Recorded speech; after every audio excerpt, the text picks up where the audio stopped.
बिस्मिल्लाहिर्रहमानिर्रहीम। अस्सलाम वालेकुम डियर स्टूडेंट्स, उम्मीद है आप सब खैरियत से होंगे। I welcome all of you in Al Zahra biology academy. Myself Mahvish Karamat Ali and I am here to teach you biology class first year, chapter number 1 biodiversity and classification, and the topic is 3 domain classification system.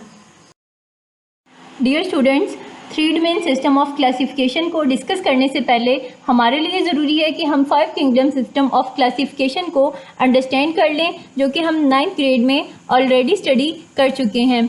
Dear students, एक American ecologist और taxonomist थे जिनका name था mister Robert Harding Whittaker. Students, ये बात है 1950 से 1970 की, जब मिस्टर रॉबर्ट अपने काम में बहुत ज़्यादा फेमस और बहुत एक्टिव रहे। इन्होंने बताया कि ज़मीन पे जितने भी ऑर्गेनिज़म्स हैं, इनके 5 बड़े ग्रुप्स मौजूद हैं: प्रोकैरियोट्स, प्रोटिस्ट, फंजाई, प्लांट्स और animals. Dear students, mister Robert वो पहले इकोलॉजिस्ट और टेक्सोनोमिस्ट थे जिन्होंने ऑर्गेनिज़म्स को 5 बड़े ग्रुप्स के अंदर क्लासीफाई किया और 1969 में एक क्लासिफिकेशन सिस्टम इंट्रोड्यूस करवाया जिसको 5 किंगडम सिस्टम ऑफ क्लासिफिकेशन का नेम दिया गया। स्टूडेंट्स, मिस्टर रॉबर्ट ने अपने वर्क में बताया कि जितने भी ऑर्गेनिजम्स हैं, इनको on the basis of cell type और न्यूक्लियस 2 कैटेगरीज के अंदर डिवाइड किया गया है: prokaryotic organisms and the eukaryotic organisms. And we know very well, prokaryotic organisms ऐसे ऑर्गेनिजम्स होते हैं जो कि यूनिसेलुलर होते हैं, सेल के अंदर प्रोमिनेंट न्यूक्लियस मौजूद नहीं होता और ना ही मेम्ब्रेन बाउंड ऑर्गेनेलिस मौजूद होती हैं।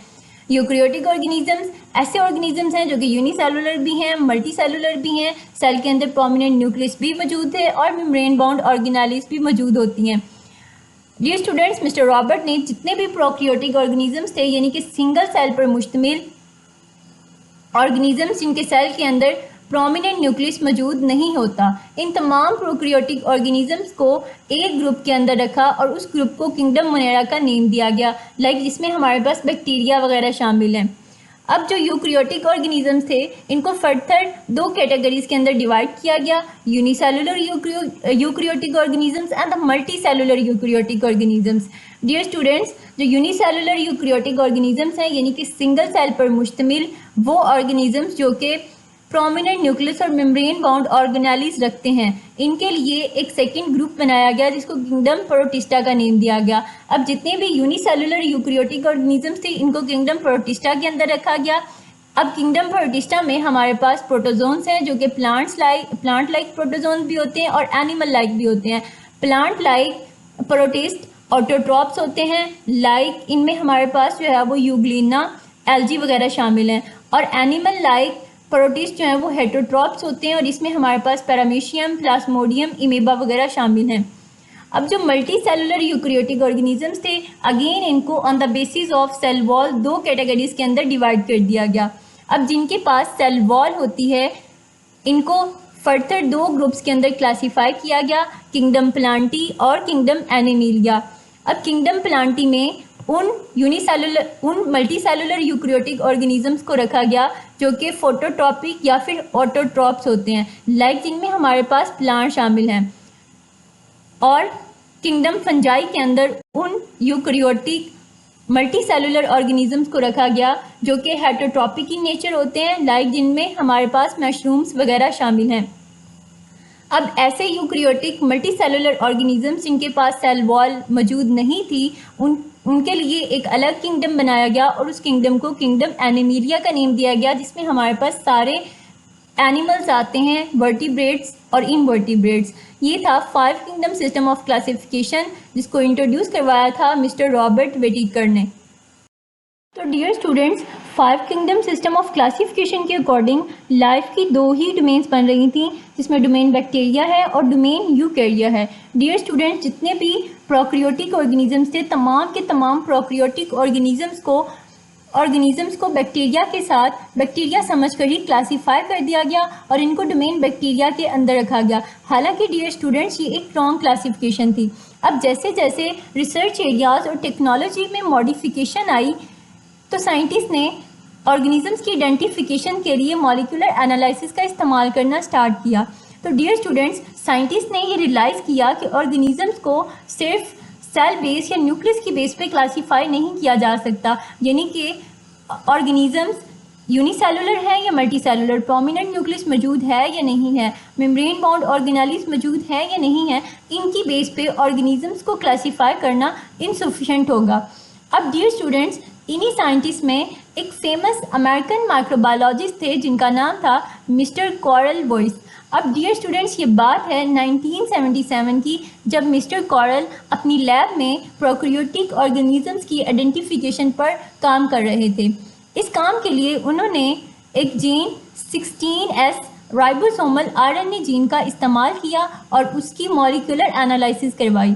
अब डियर स्टूडेंट्स, इस मॉलिक्यूलर एनालिसिस के लिए उन्होंने एक technique ribosomal RNA sequencing technique का इस्तेमाल किया। इन शॉर्ट, ये एक ऐसी टेक्निक है जिसमें राइबोसोमल आरएनए के सीक्वेंस को फाइंड आउट किया जाता है ताकि ऑर्गेनिजम्स की आइडेंटिफिकेशन की जा सके और उनके एवोल्यूशनरी रिलेशनशिप को फाइंड किया जा सके। अब डियर स्टूडेंट्स, इस एनालिसिस से कुछ प्रोकैरियोटिक ऑर्गेनिजम्स के अंदर ऐसी यूनिक फीचर्स सामने आई जो कि उसको डिफ्रेंशिएट कर रही थी बैक्टीरिया से। अब डियर स्टूडेंट्स, हालांकि बैक्टीरिया के साथ आर्कियोबैक्टीरिया को क्या किया गया था, क्लासीफाई किया गया था। बैक्टीरिया समझकर आर्कियोबैक्टीरिया को भी बैक्टीरिया के साथ क्लासीफाई कर दिया गया था। अब स्टूडेंट्स, मिस्टर कॉरल वॉइस ने अपने एक्सपेरिमेंट, अपने एनालिसिस से बताया कि जिन ट्रू बैक्टीरिया को बैक्टीरिया समझकर बैक्टीरिया के साथ क्लासीफाई किया गया था, वो इंडिपेंडेंटली एक कॉमन इंसेस्टर से ओरिजिनेट हुए हैं। तो dear students, mister Carl Woese ने बताया कि both bacteria and archaea are two different types of prokaryotic organisms and both of them are originate from a common ancestor independently। अब dear students, archaea पे मज़ीद study की जाने लगी और वाकई ही बहुत सी यूनिक फीचर्स सामने आए जिन्होंने उसको बैक्टीरिया से स्प्लिट आउट करवा दिया, यानी कि सेपरेट करवा दिया। लाइक जिसमें हमारे पास राइबोसोमल आरएनए सीक्वेंस था, जिसमें हमारे पास जो है कि केमिकल कंपोजिशन में डिफरेंस था, इस तरह से सेल मेम्ब्रेन की लिपिड्स में भी डिफरेंस था।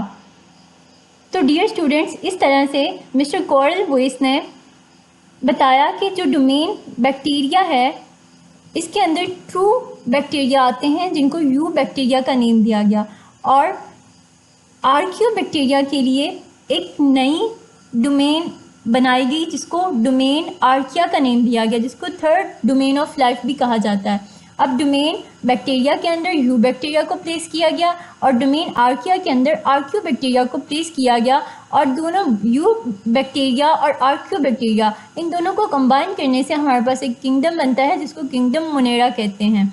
अब डियर स्टूडेंट्स, ये था कॉरल वॉइस का 3 डोमेन क्लासिफिकेशन सिस्टम जो उन्होंने 1990 में इंट्रोड्यूस करवाया।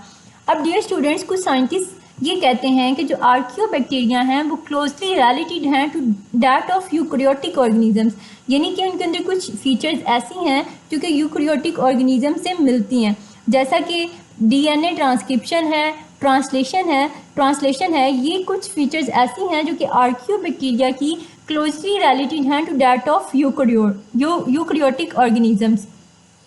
तो डियर स्टूडेंट्स, ये था 3 डोमेन क्लासिफिकेशन सिस्टम जिसमें कॉरल वॉइस ने तमाम के तमाम ऑर्गेनिजम्स को 3 बड़ी डोमेन्स के अंदर क्लासीफाई कर दिया, domain bacteria, domain archaea and domain यूकैरिया। तो डियर स्टूडेंट्स, अगर तो मॉलिक्यूलर एनालिसिस से ये बात प्रूफ हो गई कि वाकई ही ऑर्गेनिजम्स के दरमियान एवोल्यूशनरी रिलेशनशिप है, यानी कि वो एक कॉमन इंसेस्टर से ओरिजिनेट हुए हैं, तो इस एवोल्यूशनरी रिलेशनशिप को हम फाइलॉजनी का नेम देते हैं।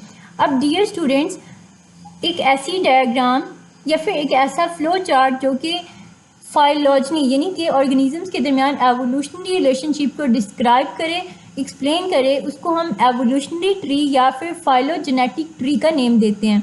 डियर स्टूडेंट्स, यहाँ पे आप फाइलोजेनेटिक ट्री देख सकते हैं। तो dear students, mister Carl Woese ने एक फाइलोजेनेटिक ट्री ड्रॉ किया जो कि एक्सप्लेन कर रहा है 3 मेजर डोमेन्स ऑफ लाइफ को। अब यहाँ पे अगर आप देखें तो आपको एक single universal common ancestor show हो रहा है। इसमें से 3 मेन ब्रांचेस निकल रही हैं, जो कि तीन बड़ी लाइफ डोमेन्स को रिप्रेजेंट कर रही हैं, जिसमें हमारे पास डोमेन बैक्टीरिया है, डोमेन आर्किया है और डोमेन यूकैरिया है। अब इसमें से आगे फर्दर फिर से सब ब्रांचेस निकल रही हैं जो कि आगे डोमेन बैक्टीरिया की या फिर यू बैक्टीरिया की फर्दर क्लासिफिकेशन को रिप्रेजेंट कर रही हैं।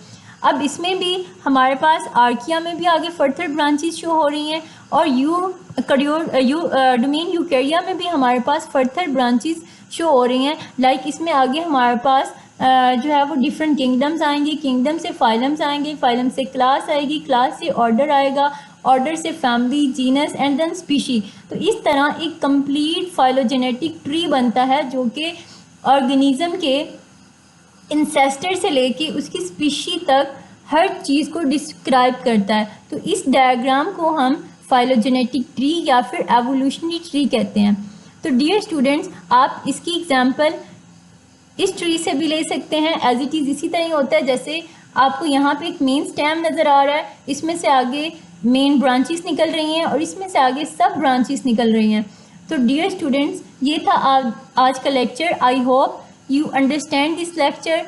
मिलेंगे इंशाल्लाह नेक्स्ट लेक्चर वीडियोस में। तब तक के लिए मुझे दीजिए इजाज़त। अपना बहुत सा ख्याल रखिएगा। Take care. अल्लाह हाफिज़।